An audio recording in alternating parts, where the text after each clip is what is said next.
네, 앞서 말씀드린 것처럼 아무래도 9월의 관건은 9월 미국의 금리 인상 여부이기 때문에 여기에 9월 중순까지 우리가 촉각을 곤두세울 수밖에 없습니다. 이런 가운데 여는 내에 있는 내부 인사들 사이에서도 9월 금리 인상과 관련해서 의견이 뚜렷하게 엇갈리고 있는 상황인데요. 이와 관련한 사항들 자세하게 짚어보면서 과연 그렇다면 정말 9월 금리 인상이 단행될 것인지 도움 말씀 들어보도록 하겠습니다. 한국경제신문의 한상춘 논설위원 나오셨습니다. 어서 오세요. 네, 안녕하십니까? 네, 아무래도 시장의 관심이 9월 금리 인상 가능 여부에 쏠려 있지 않습니까? 이 부분에 대해서 먼저 전반적인 분위기부터 살펴주시죠. 예, 아무래도 이제 지금 말씀하신 대로 이달은 G2 문제, 중국의 증시 폭락 문제, 그리고 미국의 금리 인상에 대한 우려, 이 문제로 인해서 한국 증시를 비롯해서 세계 증시가 많이 좀 이렇게 영향을 받았었죠. 네. 지금 중국 증시 문제는 불안감이 이렇게 했었던 것은 완전히 했었던 것은 아닙니다는 그래도 전승절을 앞두고 중국 정부의 증시 안정책 이것 때문에 다소 좀 진정을 받는 것 같아요. 그런 만큼 미국의 금리 인상 문제가 가장 관심이 될 거로 보이는데요. 말이 많죠. 그렇죠. 말이 많아서 다음 달 지금 앵커께서도 말씀해 주셨습니다는 다음 달 16일부터 양일간 FOMC 회의가 열리는데요. 일단은 시기적으로 보면 여름 휴가철 끝나면 대체로 보면 9월 회의에서 중요한 정책 결정 사항이 좀 많이 되거든요. 네. 그래서 이 자체가 가장 관심이 되고 있다고 보시되고요.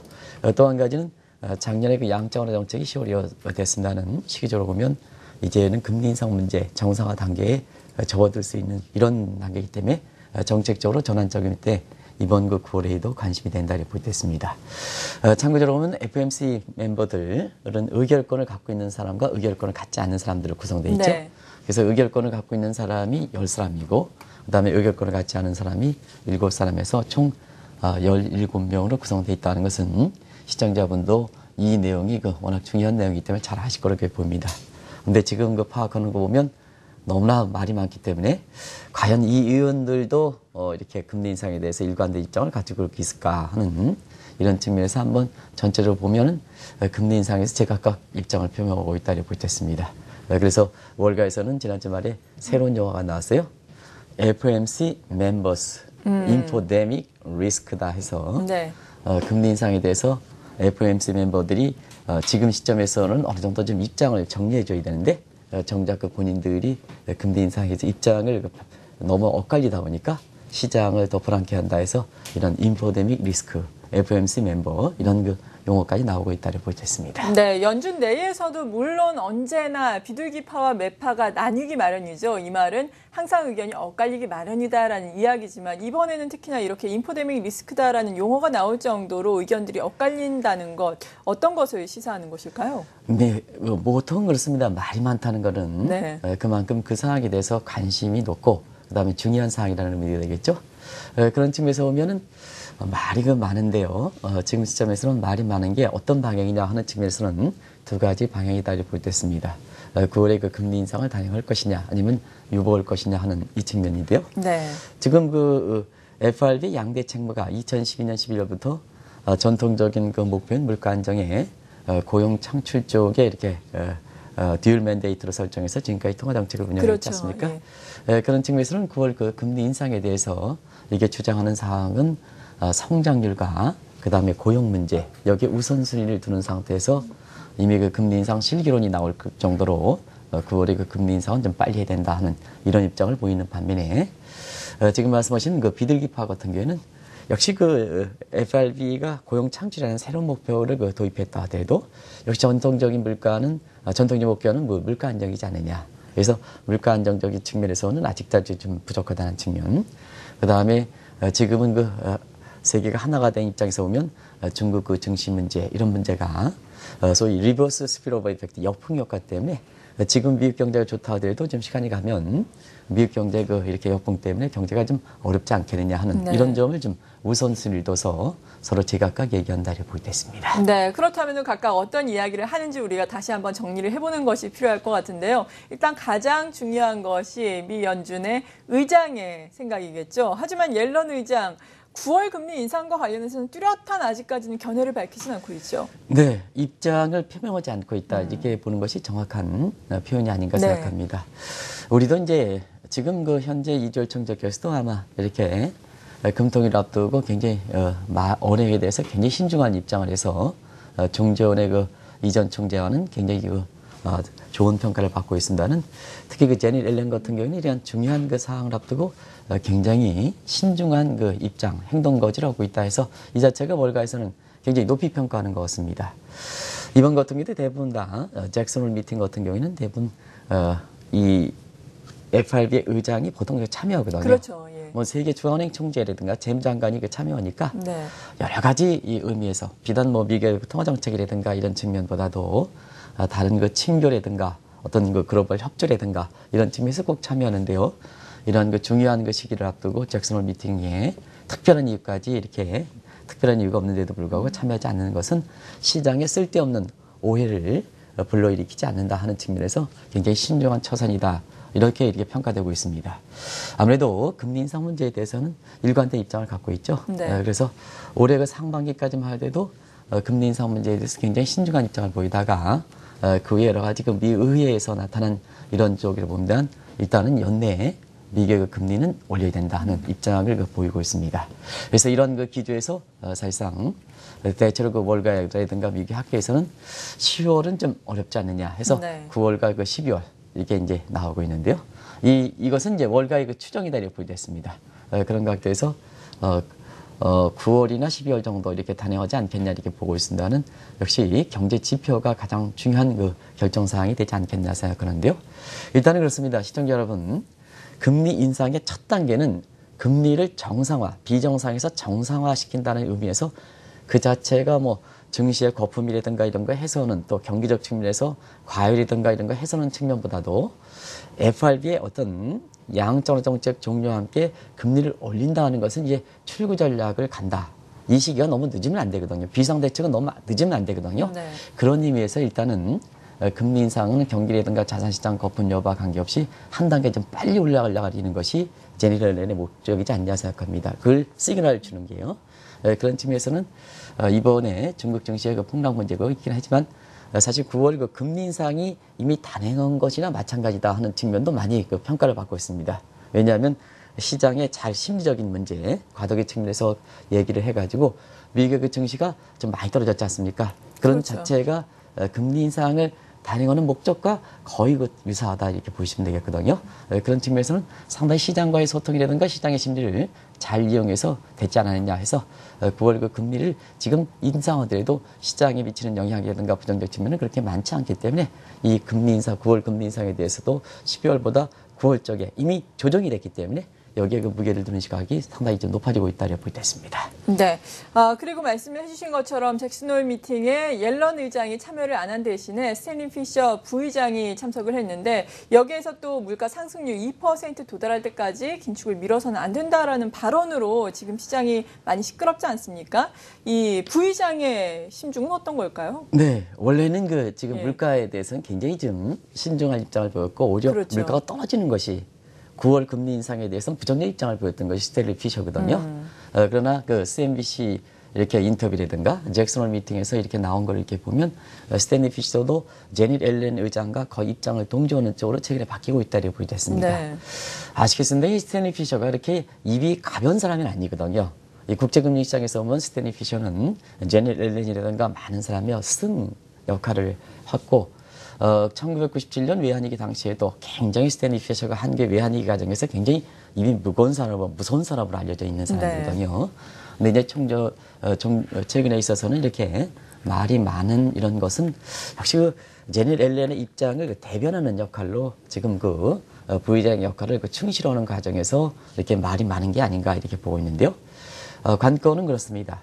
역시 하인커에서 지적해 주셨습니다만 금리 인상에 대해서 종전의 부정적에서 지금 전향적으로 바뀌고 있지 않습니까? 네. 그리고 또 통화정책이라는 건 시차성이, 선제성이 굉장히 중요하거든요. 왜냐하면 통화정책은 트랜스미션 전달 경로 때문에 사실 지금 단행하더라도 6개월 후, 9개월 후 단행하기 때문에 지금 인플레 타겟팅에 물가가 좀 이렇게 못 미친다 하더라도 이 통화정책의 금리 인상의 시차가 나타나는 9, 6개월, 9개월에는 물가가 그보다 인플레 타겟팅보다 더 넘어설 수도 있거든요. 네. 그러면 지금 6개월, 9개월 전에 미리 조정해야 된다는 얘기죠.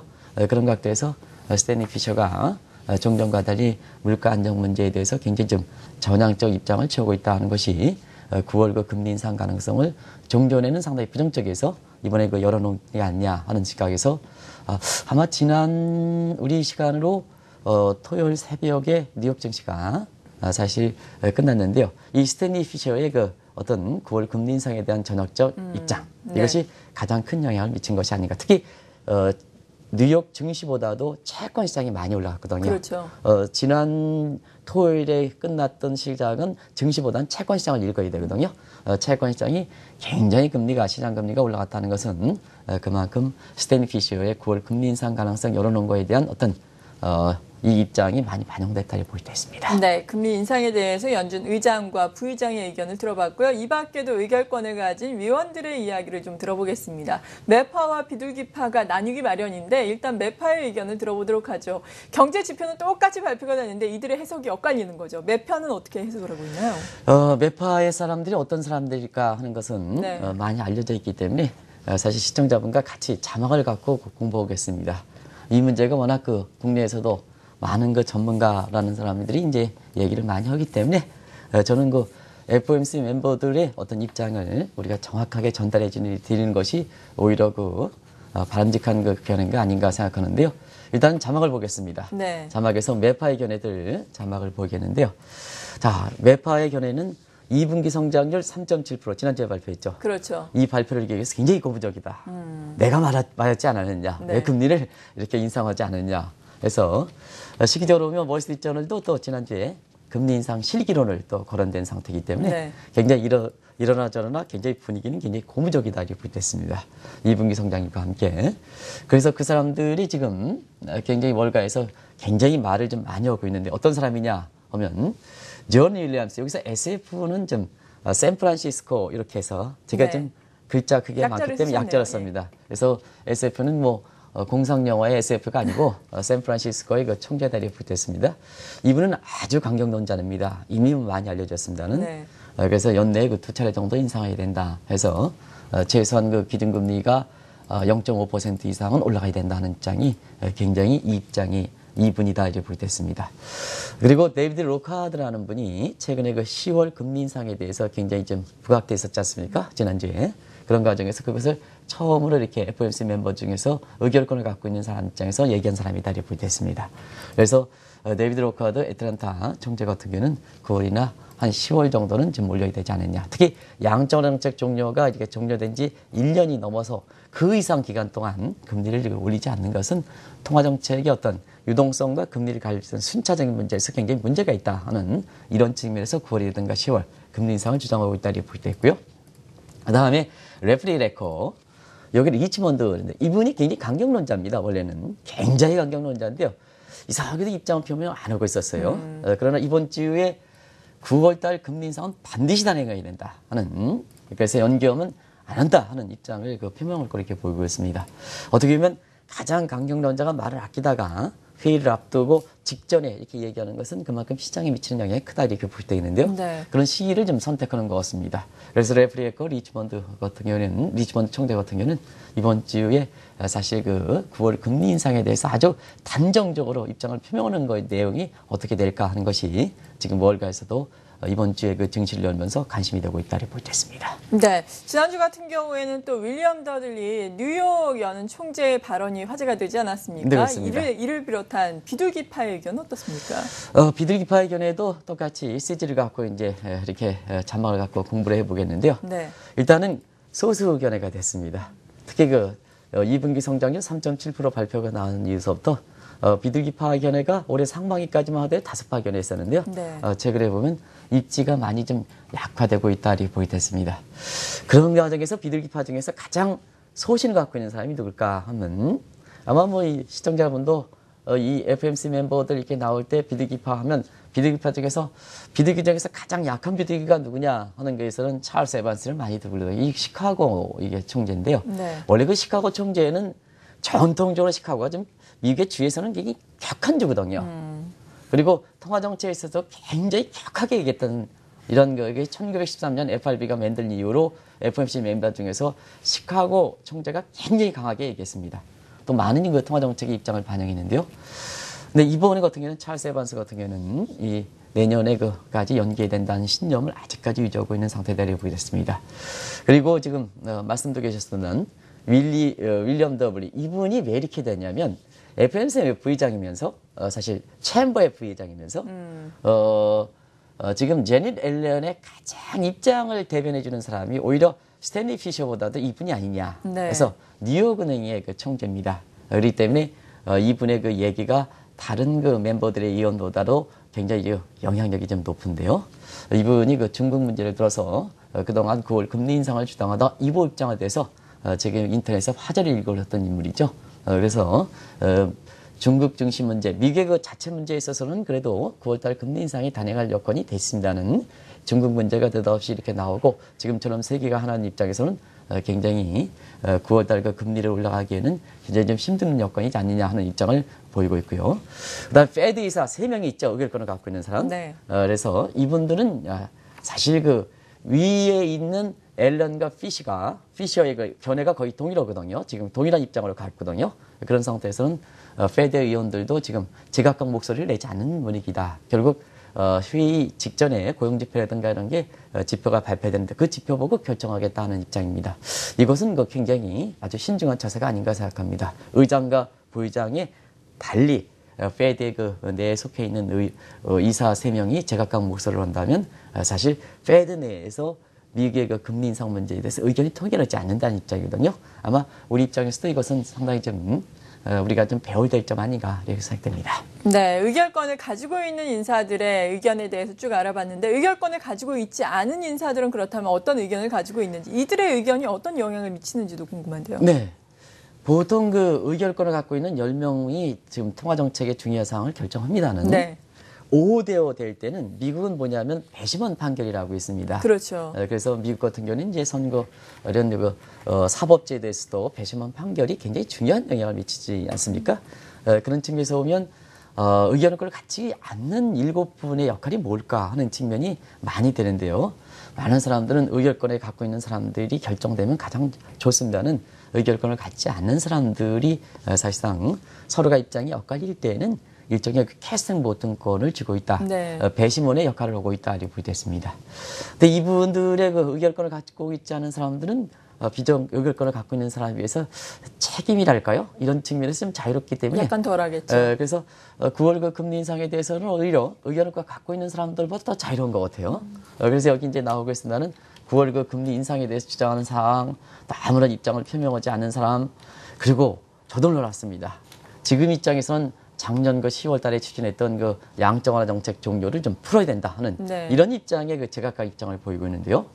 잠시 그 얘기를 좀 말씀드리면 9월 금리 인상에 대해서 역시 비의결권을 갖고 있는 사람들도 굉장히 지배적 시각을 갖고 있다고 보여졌습니다. 비의결권을 갖고 있는 사람들의 의견은 평등합니다는 특히 켄터키의 에스터 조지 역할이 굉장히 중요하거든요. 이렇게 보면 이렇게 제닛 앨런이라든가 버냉키 회장 이전서부터 이렇게 보면 비의결권을 갖고 있는 사람들 중에 어떤 입장이 정리가 될 때는 캐스팅 보트 역할을 그 에스터 조지 켄터키주 총재가 많이 좀 이렇게 조율해놓은 입장인데요. 그래서 이 입장을 이렇게 볼 때는 사실 4명이 9월 금리 인상에 대해서는 좀 긍정적으로 이렇게 견해를 표명하고 있다고 볼 수 있고요. 그 다음에 필라델피아의 패트릭 하커 이분을 비롯한 2명이 이제 금리 인상에 대해서 입장을 표명한 게 아니라 네. 아무런 입장을 표명하지 않고 있습니다. 중립적 기조다 이렇게 보이고요. 여기에 이제 가장 지금 이렇게 또 하나의 그 주목받는 인물이죠.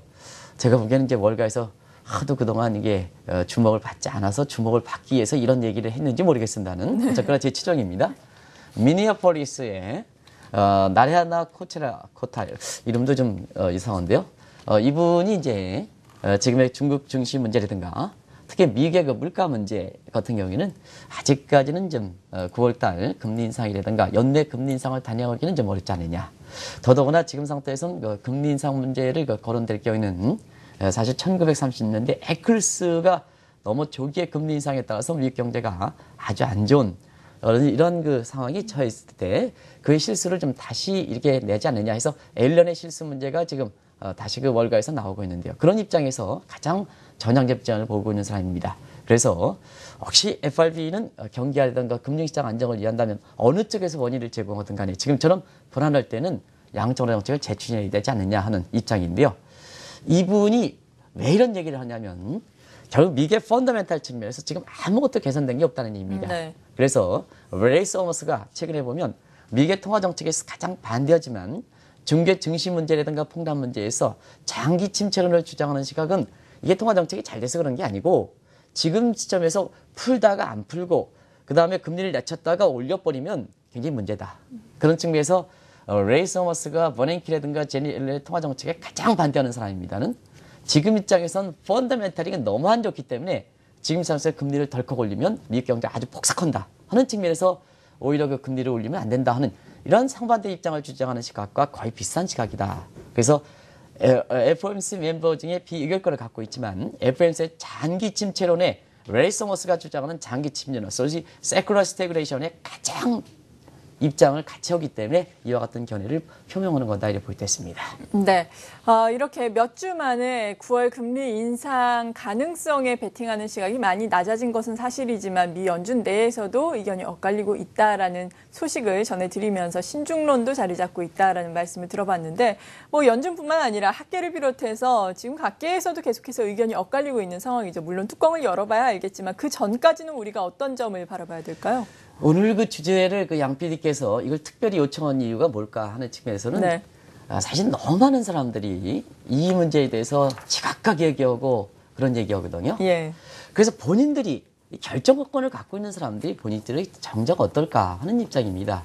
아무래도 국내에서 여기서 나오고 많은 사람들, 우리나라 사람들, 훌륭한 사람들 많습니다는 제각각 얘기하면 오히려 증시라든가 이런 데 리스크로 등장하는 거 아니겠습니까? 그래서 FOMC 멤버의 정작 본인들은 어떻게 할까 하는 입장을 우리가 한번 보자는 차원에서 아마 검토해 준 사항이 아닌가 생각하는데요. 저는 뭐 개인적으로 그렇습니다. 항상 말씀드리는 투자라든가 그다음에 경영, 기업 경영은 미래를, 현재보다는 미래를 위해서 하기 때문에 지금은 이제 금리 인상이 단행했다 하는 시각으로 아마 투자 전략을 임하시는 것이 좋고 그것이 사실 그 지난 2주간의 미국의 그 증시라든가 글로벌 증시에서 보여준 모습이 아닌가 생각합니다. 그래서 9월에 금리 인상을 단행하든 11월에 단행하든 이미 금리 인상의 목적은 과도기적인 측면에서 시장의 심리라든가 이런 것 통해서 이미 금리 인상에 대한 효과는 많이 본 상태이기 때문에 네. 어느 때 금리를 올리든 간에 미래를 위해서 금리 인상을 단행했다 하는 시각으로 이렇게 전략을 하면 9월에 단행하든 10월에 이미 금리 인상 효과는 나왔기 때문에 너무 불안해하실 필요는 없다 하는 것을 말씀드리고 싶습니다. 네, 한국경제신문의 한상춘 논설위원과 함께 미국의 9월 금리 인상 가능성에 대한 갖가지 의견들 들어봤습니다. 감사합니다.